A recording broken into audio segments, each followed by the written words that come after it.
Hi, you are watching.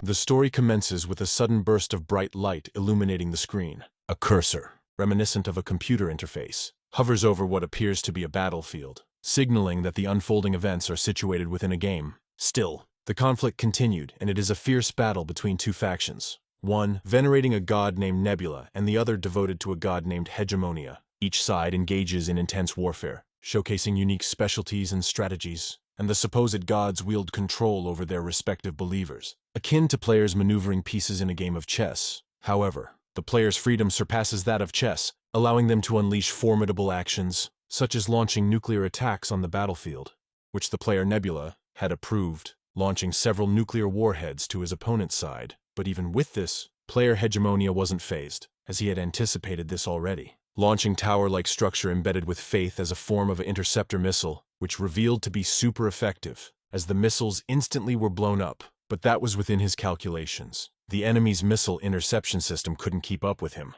as a single one was left unscathed, and it was heading right to the center of the enemy's imperial palace, where countless of orcs were just praying diligently for their god to save them. And if this was reality, prayers would be meaningless. But this wasn't reality. This was Lost World, and faith and prayers in this world always produce meaningful results, just like how a spirit just suddenly materialized because of the faith of the people, stopping the nuclear attack from landing on their territory. However, Nebula wasn't surprised, as he expected this cheap opponent to be using the current meta, the Holy Oak strategy, which Hegemonia, the second placer in the server ranking, was openly proud of, and therefore even mocked Nebula because of his failed attempt. But Nebula couldn't blame Hegemonia for coming out with such confidence, because this was an overpowered strategy all along, as it is easy to increase the population due to the nature of the orc race, and as the number of believers increased, faith resources were also quickly acquired. Science, technology, and culture were then gained through invasion. This was a good strategy that constantly received good reviews because the great amount of faith accumulated, and the large number of orcs resulted in an advantage in war, and the fact that the opponent chose the sky as their realm meant that they were aware of and took into account Nebula's choice of skill, the science development skill. This prevent him from using majority of his aerial arsenal. They even prepared behind the scene to counter his nuclear attack, seeing that they can summon a spirit chain apostle with a high caliber at such a fast rate. However, Nebula remained unimpressed, as this was all too obvious for him. So even if his opponent has large territory that even reached the skies, it is still just a sky above their heads, so he just need to have a weapon beyond it. And because of this realization, he had prepared an AI-operated military satellite made from ancient relics, equipped with the rods from God. Even Hegemonia was shocked to see that Nebula has this weapon, as he didn't expect after a nuclear weapon. He still has a high-mass weapon more destructive than the last. With this, Hegemonia could only scream at Nebula to stop, but Nebula doesn't give a shit to what his opponents wanted, and therefore he just let his attack continue. It is just a few tungsten rod after all. Still, Hegemonia attempted to block it with his spirit chain apostle, but Nebula was confident that it would fail. With the rod adding up the accumulated gravitational acceleration, it has the speed approximately 10 times the speed of sound, and with this, the rod just went through the apostle like it was butter, and when it made contact on the ground, it made such a devastating sight, as it penetrated the ground with such force on par with a nuclear weapon, just without the nuclear after effects. But still, the Emperor was now dead, the underground temple collapsed along with the imperial palace, and therefore the faith that Hegemonia built will disappear. And after that happens, the apostles will also disappear.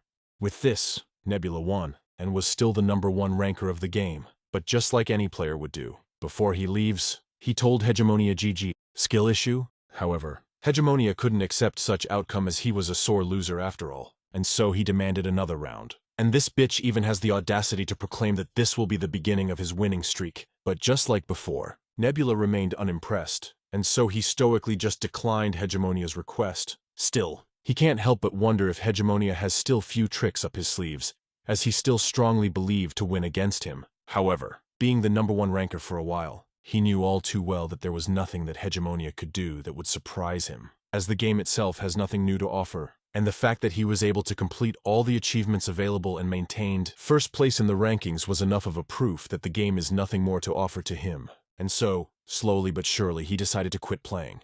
To his surprise, before he could leave, a message suddenly popped up on his screen, which initially irritated him at first, because who on earth is bothering him at this time of day? Still, curiosity got the best of him, and so he opened the message. only to be met with praise, congratulating him for having the only one who has cleared all achievements. And the game really appreciated that he enjoyed Lost World so far. But seeing such message only confused him. He could only see these things when the game would announce an end of service. But due to the game's popularity, it seems like it wouldn't be the case. So he clicked more to see what's more of this sudden message. To his surprise, it revealed to him that the game he had been playing was just an early beta access and would be scheduled to be officially released. So as the top player Nebula, they give him a rare opportunity to enjoy the game before official service. And because he is on the pursuit of seeing more of this game would offer, he accepted their request.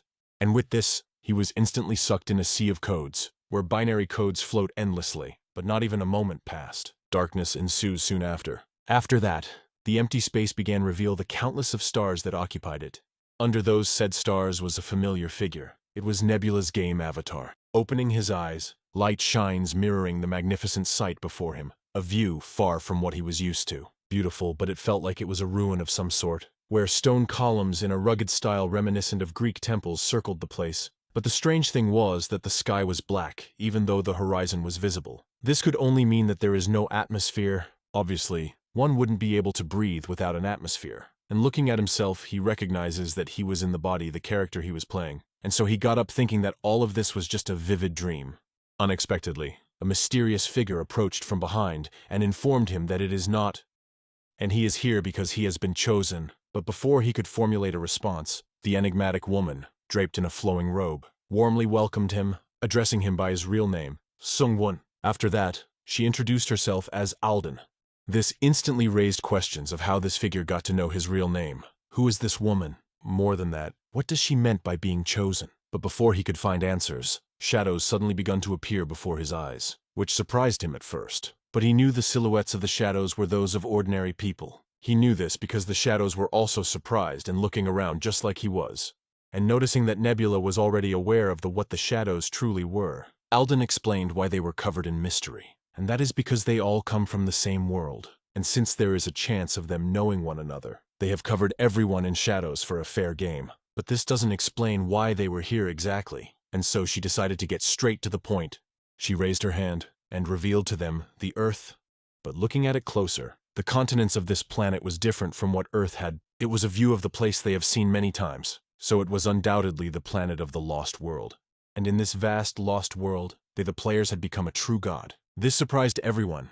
Even if Nebula couldn't hear any sound from other players, he felt it very well. There are people who felt embarrassed of how cringe-worthy the statement was. The dialogue felt like it came from an edgelord.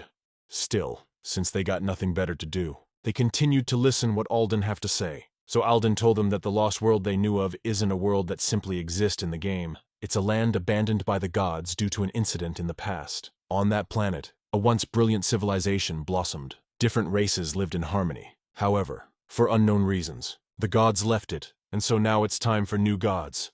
And the game that they played was created with the purpose of finding suitable new candidates for that planet. Just by trying, they can become God. It's essentially like the Lost World they had played, where at first, only low-class creatures will believe in them. But if they succeed in increasing their number of followers, they may become the one and only god of the planet, and the world becomes theirs. And they'll be able to do everything they want, and all the desires they have ever dreamed of it is feasible as a god in this world.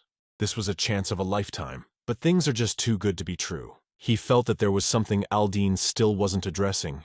And so Nebula asks the precaution of giving up now. To his surprise, if they give up, they will just go back to their daily life and would lose their memories of this place, which was pretty convenient. And so Nebula asks if this was still the same if he gives up mid-challenge. But just as expected, they were not so generous to let them do that. This begged Nebula to follow up a question, asking what happens if he is defeated by other gods. And Alden just simply answered that, if that happens, he will meet a godly end, and they will welcome it. This is what Nebula had expected. If it was a game where the victor could gain everything, it stood to reason that the participants would have to risk their lives, and should this real-world competition follow the game The Lost World, one might have to risk more than their life. But this just only made him smile. The exhilarating feeling of putting their lives at risks made this game more interesting for him, and so there was no reason for him to give up now. Now that was clarified to all the players. Alden asks the people who plans to give up to step up now and notify her, while for those who want to take on the challenge, she presented cards for them to choose, where it can present them a small area where they will begin their journey. Seeing this, Nebula recognized that it's really just like in the game. The means to start the game with selecting a small area. However, his trains of thought was disrupted as he noticed that other people are giving up already. It started with a few people, but soon other followed as well. With this, Nebula started to analyze how many people was left. Obviously, the starting number of the people that had transported in this place was also the same amount of player of the Lost World could allow in a single planet for a single match, and it was 32. That means the final number of people left was 27, which was still a lot of competition to be the only god of this world. However, his trains of thought were disturbed yet again by the mysterious woman asking him to choose a card first. This could only mean that the order of which they chose was the same order of their rank, and so he did the honors to be the first one to choose. But as he lifted the card, his eyes grew larger as he was in shock to see that he got this small area of all things. Still, before he could even say anything, he was instantly transported into the Lost World, and into his designated small area, where a beautiful greenery and a stream of river could be seen, and within those rivers, different creatures inhabits the place. However, the inhabitants were more different from what's on Earth, as the supposedly frog actually has a well-toned body that could be easily called daddy. Of how lean he looks, still, it got a heart of a golden retriever, as it was just happy to catch some fish. In the midst of this, a blue butterfly emanating with mysteriousness just casually passed by them. This butterfly turned out to be Nebula's familiar. This is what he got from those cards. The small area of insects. It wasn't insects in a strict sense, but rather a category that covered, to some extent, several arthropods and crustaceans. But among the 32 small areas that could have been selected first, insects wasn't very well evaluated and actually had the lowest winning rate according to actual data. But he didn't let this affect him, since everything depends on how one use it. It is even backward compatible with birds, so it is quite useful in the beginning. However, another problem arises. The starting point where he was at is the eastern end of the continent. This place had a disadvantage in advancing. This means that the battles don't happen pretty often in the beginning, so gaining benefits through early engagement is near impossible to accomplish, and therefore an aggressive strategy like he was used to won't be viable.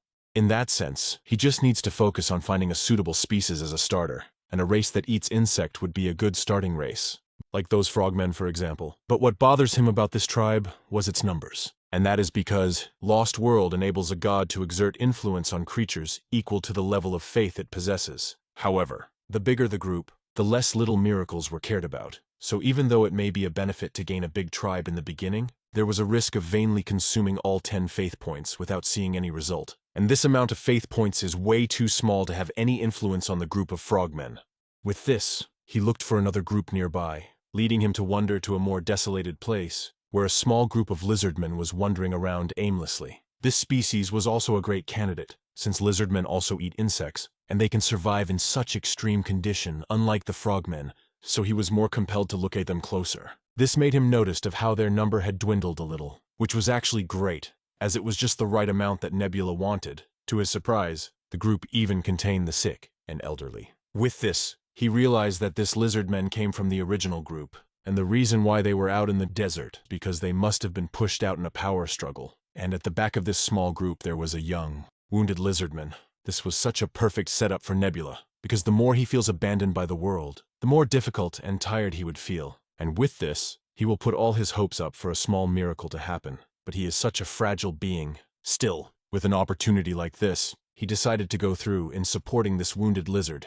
A few moments later, the group of lizardmen continued to roam this barren land. Exhaustion was noticeable within their expressions. Fortunately for them, they have somehow encountered a wounded gazelle on their path, which they didn't hesitate to charge towards. And because it had been a long time since they saw meat, they act like savages, and consumed the gazelle in frenzy, while the wounded and the elderly just sit on the side as this happened. And just a moment more, the once lively gazelle vanished in an instant. All that was remained from it were its bones. But still, the healthy lizardman was planning on consuming this until the very end, as the bone marrow on these bones is also very delicious. However, before they could do that, another one of their kind, Chow, snatched the bones and told them that they already have enough, and they should leave these remains to those who can't hunt. Even though it was just mere bones, the injured and elderly was thankful of it, and they don't even blame the others, as they fully understand their circumstances. But unlike the weak lizards, the healthy ones question Jael if this was really the right decision. They aren't bothered if they give the leftovers to the old or young. But that guy, it was evident that he's going to die soon. The wound is already rotting. It's even a miracle that he was still alive. because with the state he was in now, he should have died already. They don't even know how he keeps up without falling behind. But even with this fact, Jael's belief remained the same. This wasn't just out of sympathy, but because the wounded lizardman named Rakrak was the only one who had faced a saber-toothed tiger when everyone else turned their backs and ran away. Thanks to Rakrak, there was no other damage to the group other than his wounds. If it wasn't for Rakrak, many would have died or gotten injured, and in the worst-case scenario, the whole group could have fallen apart. And of course, the others understood this, and appreciated what Rakrak has done. But the fact still remains that he is going to die soon, and there's not enough food to share with. To which Jael exclaimed to them that they are being shameless, ungrateful son of a lizard, but they don't seem to mind her remarks as they care more about logical reasoning. Still, even with such arguments, they decided to go with Jael's reasoning as it can be seen that Rakrak was still in the group. However, with the group lying near with each other, Rakrak just lay on the corner all alone, and because of his injuries, it made it hard for him to sleep comfortably. However, this also allowed him to immediately notice the blue butterfly just flying around above him, and looking at it with curiosity, it led him to see the top of a hill, illuminated with a shining light, and with nothing else to do, Rakrak had stood up and followed the strange light, and seeing him walk in the middle of the night, made others assume that he is finally leaving the group. Still, it was his own decision to do this, so no one stopped him, and they were just fixated on what he was about to do next, while Rakrak, on the other hand, was grasping on the last purpose he had left in this cruel life of his, and that is to follow what seemed to be a glimpse of hope. But as he ascended, he was wondering if this was just a deranged fantasy of his, and the fact that he was the only one who reacted to seeing it. It might really be the case, and even if what he is seeing right now means something, he wonders what on earth would that be and where it would lead him to.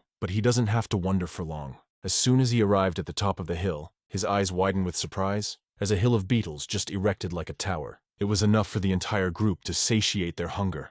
With this, a system message appeared in front of Nebula notifying him that the lizardmen recognized this event to be a miracle, which he was relieved to see, and seeing that other lizardmen enjoyed his gift. The next step is to make them realize this miracle was done by him and let them know his name, his divinity. To his surprise, it seems like he doesn't have to, since Rakrak decided to announce the miracle himself, which was understandable, as individuals with high willpower tend to take care of things on their own. Unexpectedly, with the beetle on Rakrak's hand, they decided to recognize his divinity as the nameless beetle god, which surprised him, as he had expected them to name it Butterfly at the least, since he had used butterflies to guide them for all this time. But Beetle God is still fine, and he understood that no one has a great name from the beginning, so he lets it be. And as he looks over them, Nebula couldn't contain his smile, because he acknowledges that Rakrak will be important to him. Of course, that goes for Rakrak as well. The next day arrived. Rakrak had seen butterflies again. Still, he contemplated to following it again, while his lizard kind on the other hand was excited to know he is seeing butterflies, as this was a sign that they were going to have a full stomach. However, this time, he was hesitant to chase his fantasy right away. Until now, they were in great debt to the swarms of beetles. However, the beetles could be leading them to a trap if one looked at the matter from another perspective, especially when winter is coming soon, and beetles would appear from the cold directions on the north. So if they head in the direction where the beetles came, they will surely freeze to death. And hearing his reasonings, this made the others immediately change their mind on feasting on beetles, and just go to a different direction. But even though this was the logical solution, Rakrak felt that they shouldn't do that, because there is nothing in the opposite direction as well. However, he also admits that he doesn't have a clue on what purpose is there in the fantasy he was seeing, but for now, he just doesn't have any other choice but to follow. Meanwhile, Nebula saw everything and noticed that they are losing faith. Still, he understood that it's just the beginning, so it was reasonable for them to lack faith, and there is nothing he could do. But if he were to be specific, he would rather hear a logical leader than a leader who is blinded by faith. However, if Rakrak would continue believing in him, he is sure to make Rakrak experience a future that he could never imagine. And just as Nebula wanted, Rakrak's tribe walked through the path he had paved, and they then began to climb a small hill that rose past the wilderness. And as they climbed the hill, their eyes began to widen as they couldn't believe what was in front of them. And seeing that everyone was too stunned to say anything, Rakrak turned towards the group and proclaimed that the nameless beetle god has yet again gave them another miracle, as he brought them to a sanctuary, where thick bushes and trees circled the wide spring, from which small waterfalls and streams flowed. With this, everyone cheered with joy from the top of their lungs, celebrating the glimpse of hope of survival that was given to them by believing in Rakrak's decision. At the same time, Nebula's divinity level increased to level 2, and his level of small area has also increased to 2. With this, Blessings of Bug's ability is now available. And this was such an important skill to have, because in the game The Lost World, it was possible to grant a special ability to the believers who supported the small area once the player's small area leveled up. This was called God's Blessing, and it allows the believers to evolve, as the blessings would change the appearance of the species, and the change would be passed down to the descendants. And if his hunch were right, Rakrak would know for sure what he wanted. And so Nebula decided to bless Rakrak and him as priest, in order to deliver his will to his people.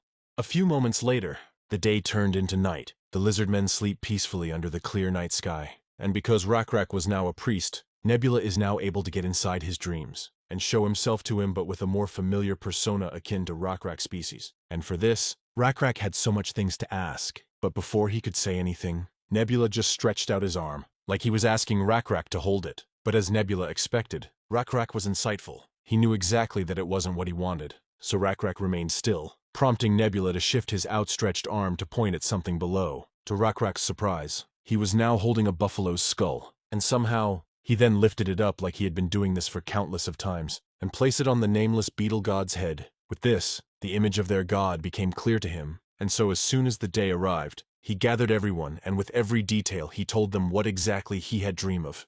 And in hearing this, the more insightful lizardman had deduced that the message of the beetle god he had seen in his dreams was clear, and that he is asking for them to sacrifice a buffalo. However, to hunt a buffalo, they have to go deep into the wilderness, which is just too big of a risk for jail. However, the others had different opinion of what she just said, as they believe they have a duty to fulfill, since the one who brought them to the sanctuary had personally asked for it. But even with this reasoning, Jael's decision remained the same, as she just doesn't want to put their pack in danger, which they understand where she is coming from. And so they suggested that perhaps all pack of hunters should step forward and join the hunt, to which Jael immediately disagreed, as it was a stupid suggestion, because if they do just that, who will be left to protect the others who are weakened? This argument left the others unable to think of any alternative ways, and so it seems like they were in a predicament. But to their surprise, Rakrak also agreed to Jael's concern. He was a great leader. He isn't willing to put the whole pack in danger as well, so he suggested that he will go alone. This instantly surprised everyone. Even Jael couldn't stand what Rakrak had just suggested, because they know for a fact that it is near impossible to catch a buffalo alone. Seeing them worried like this, Rakrak clarified that he decided this not because he was being reckless, but because God had given him a blessing. This initially confused Jael, and so Rakrak enlightened them about what he just said, explaining to them about how he encountered another unbelievable miracle. When he woke up, his wound has completely healed, and his shoulders were all covered with black scales, just like a beetle. And seeing this with their own eyes, Jael admits that what happened to him is a bit strange. However, this isn't enough of a reason to go hunting buffalo alone, which Rakrak agreed as well, because the real reason is the massive strength he now acquired. To demonstrate this, he hurled a spear to a tree, and penetrated hard enough for it to shatter within contact. This display instantly left all the lizardmen in shock and in disbelief. The impact was so forceful that all that remained on the tree was its bark, leaving the lizardmen in awe. With this, they eagerly inquired if Rakrak had been concealing this extraordinary power. Even though it was a lifeless tree, the showcased strength exceeded their capabilities. So it became apparent that the Rakrak they thought they knew really had undergone a remarkable transformation. But as they marveled at Rakrak's newfound skill, on the horizon, their intended prey emerged and sprinted toward them. Rakrak, seizing the opportunity, announced it with enthusiasm, leaving the lizardmen in shock, as they couldn't believe such coincidence to happen, because a herd of buffalo always moves to the same place. It makes no sense to get lost and come all the way here. But now, it seems like their previous argument was pointless after all, because their god really wanted that offering. And so without moment's hesitation, Rakrak charged to the herd of buffalo and skillfully hurled his spear into the midst of the group. Striking with precision, the first buffalo, once feared by the lizardmen, fell before their eyes. This boosted the lizardmen's morale, and so they eagerly joined Rakrak in a unified attack on the buffalo. A few moments later, the day turned into night once again. But now, with the countless buffalo slayed, they had managed to create an altar with bones, and in the top of it was a whole buffalo ready to be offered to the nameless beetle god. And with Rakrak's glib tongue, he uttered the right words to consecrate the offering, and others followed suit. And although it is a sloppy and clumsy ritual for Nebula's eyes, the sincerity behind it was what mattered. So Nebula was able to gain faith beyond his expectations. It was a decent rite, as a novice priest, and now that Nebula thinks of the time he put into it, it was worth doing this much. He couldn't control the buffalo, as he wasn't the god of wild grass that a buffalo eats, so it took him time and effort from other friends of his. The grasshopper, he set them up as a trap, and so as soon as the buffalo got to eat it, he had managed to control it somehow. However, it seems like the lizard ate the baby buffalo as well. Still, this was reasonable, because at this stage, it is difficult to expect they already have knowledge and skills equivalent to herding, but still their ignorance was too much. So it seems like the lizard men are still savages, and the population support of this oasis is not very high. At most, the limit will be a few years, so in their current state, with their primitive ass, who doesn't know anything about farming or ranching, it is bound that they will face difficulty to get through a calamity. However, even if he realized this, he understood that it is still very difficult to realize certain knowledge on your own, and it's not okay to say it directly either because it violates the law of causality. But it's not that there is no way, it will just take some time. So if that's the case, then first thing he has to do is starting by giving a blessing. With this, another light shined towards Rak. A few days had passed. The altar they had previously built had grew larger as they have hunted more buffaloes. But what's even more surprising was the significant change Rak had gone through because of the blessing that Nebula gave. Rak and his men had evolved and had now black scales like the beetle they had consumed. But even with this, Rak was troubled, as he had a disturbing dream in previous night, and he doesn't know what it meant, as the vision was ambiguous, where the altar, once a symbol of prosperity, now shook precariously in the unsettling dream. The pond of blessings, which had protected them for many years, had lost its vitality. No more fish thrived in its once teeming waters, and the ground had become so parched that no root plants could be found, which seems to be a dire dream. However, Jael pointed out that it will be a long time before that happens, indicating that he shouldn't worry that much, especially because the god takes care of them, which Rak agreed, as believe in God too, more than anyone else. But the god's will often come across as difficult for them to understand, so if the leader is lacking in understanding its meaning, there will come a time that they will betray God's will, and he is afraid of that happening, and so he ponders hard on what his vision had shown him and find out the meaning of it. To his surprise, he doesn't have to wonder for long, as he saw a large group emerging from the horizon. With this, they now know why the altar shook. It was to warn them about the arrival of their enemy, and looking at them closely, there was no doubt that these guys are the ones who kicked them out, and this was obvious as the leader had blue scale like them from before, and above all, the large monster that only the leader could tame was with them, solidifying their recognition. And looking at the numbers, it looks like the entire tribe has arrived. That could mean that their hometown, a wetland with green leather, was completely devastated. This really grinded Rak's gear, and the only possible explanation Jael could come up with was that the large monster was high maintenance, that it depleted their resources at a much faster rate. Nonetheless, they were confident that they will not be able to locate their sanctuary, since it is located on terrain that cannot be seen until you climb up, so there is a possibility that they may pass by without knowing. However, this didn't go as they had hoped for, as the ones who were in patrol, led by Ur, exposed their presence by boldly shouted at the approaching tribe to stop their advances, as this was the sanctuary of the nameless beetle avatar, so they better not take a single step in their turf. However, this only fueled curiosity on the other side. Even Rakrak couldn't believe the stupidity of Ur's. Still, he told Jael not to worry, since this may also be God's arrangement, which confused Jael, so she asked what he meant by that. In response, Rakrak explained that he believed that God deliberately caused this situation. This led Jael to assume he meant it was a test from God, but Rakrak clarified that it might not be a test but rather a mission to accept and save those who were once part of their community. But even if that were the case, Jael remained concerned, since they know all too well that the leader of their previous tribe is just ruthless. He didn't even think twice to drive out the weak tribe into the wilderness, so changing the leader's mind is just impossible.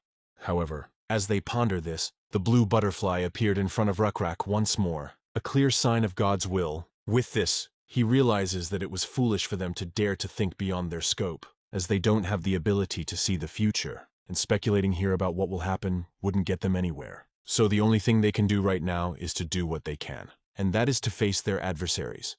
Meanwhile, Nebula was delighted to see that Rakrak understood exactly what he meant. Rakrak's tribe and the Blue Hide tribe must be united for population growth and technological advancement.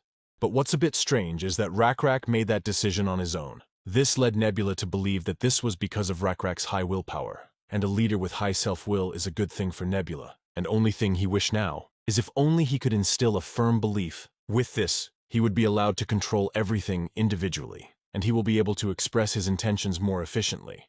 However, Nebula acknowledged that such developments would take time and a higher level of influence. For now, he resolved to concentrate on the impending battle.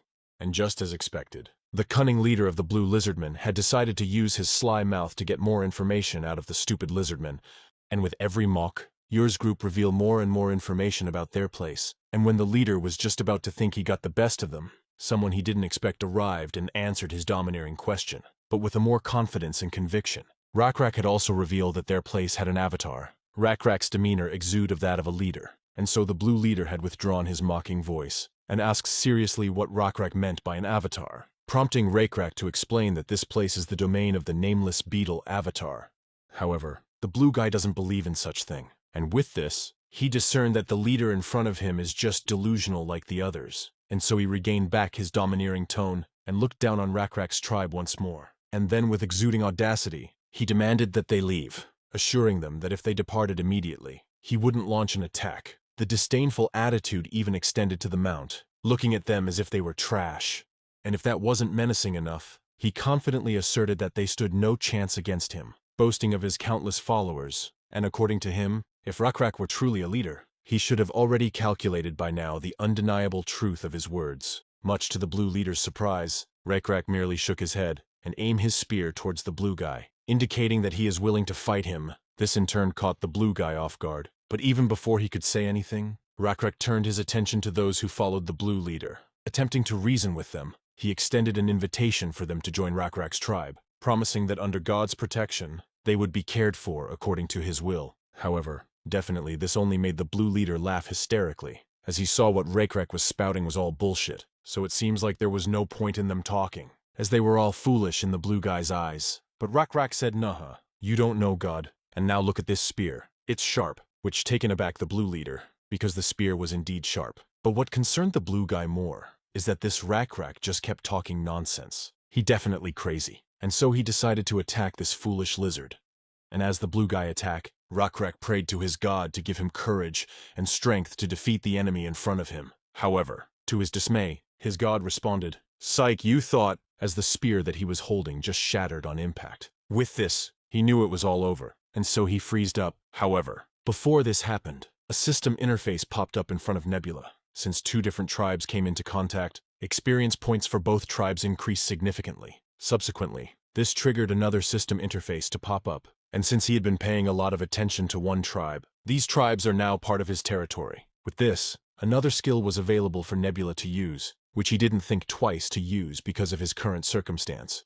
With this, before the large monster's attack could land, a beam of bright light suddenly fell directly on Rakrak. With this, he was able to dodge the upcoming attack, as he was now exuding a great amount of mana, since he is now one with Nebula, as he had took over his consciousness. Meanwhile, the blue guy doesn't have a single clue on what happened. Still, he tries to attack Rakrak once more. But Nebula, who is in Rakrak's body, just looked at his attempt with an indifferent expression, and their movement was just so slow to him. And so Nebula got time to open the blue guy's status window to see his strength. To Nebula's surprise, Rakrak alone could manage to defeat this fool, so it seemed like the only reason he was losing was because of the little Drake monster, as it had 87 strength beyond what Rakrak has.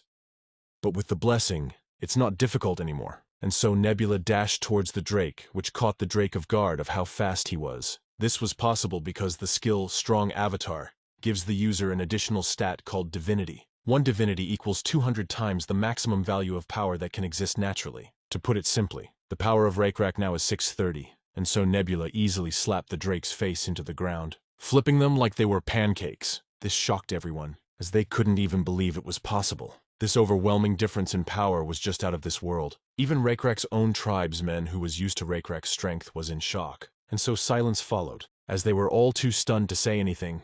But now that the threat was gone, Rakrak's men was about to celebrate. However, it seems like Rakrak remained indifferent, so they halted their celebration. Meanwhile, the blue guy was in disbelief himself. He can't grasp the fact that he was defeated. His calculations were never wrong, and the only conclusion he could make was that Rakrak had pulled a trick from his ass. And so he attempted another attack on Rakrak, but little did he knew, Nebula was still in control of Rakrak's body, and Nebula doesn't give a shit. So he clapped the blue guy so hard that his head was now facing the other way around, killing him on the spot. After that display, with a cold tone, he asks the others if they would also like to try his hands. But who in the right mind would do that? And so they let go of their weapons and swear allegiance to Rakrak and his tribe. And seeing that they have completely submitted, Nebula leave Rakrak's body, and therefore Rakrak regain his consciousness. Still, he knew what had happened and can't believe that it did just happen. The Avatar just come in his body, and he felt he was dreaming. A few moments later, the day turned into night once more, but the paradise they live was livelier than before, as the countless of lizardmen had gained their numbers. And amidst of it, same conversation can be heard. The new lizardmen couldn't believe that what in front of them is the same tribe who went out into the wilderness, as they now have a different color, prompting them to explain that it was because they are following the nameless beetle avatar. That's why they changed and became stronger. If this didn't happen, they would have died wandering in the wilderness. With this story, the new tribe folks now know the strength of the avatar. Even their leader's strength was out of this world. As this happened, Rakrak was just sitting with Jael contemplating about something. But his trains of thought was disrupted by Jael asking him if their current predicament was okay, because with him accepting the others, their population has increased sixfold. With this, the place they are staying at will rapidly deteriorate, which he knows all too well. That is also the reason he was thinking so hard in silence. But the only option he could think now was that they have to leave this place, which surprised Jael, as they couldn't just wander around the wilderness without any answers, to which Rakrak responded that it wasn't the case, because he feels it, the answers will definitely lie within them. The answers sent by God through their old brothers. Hit that like button and thanks for watching.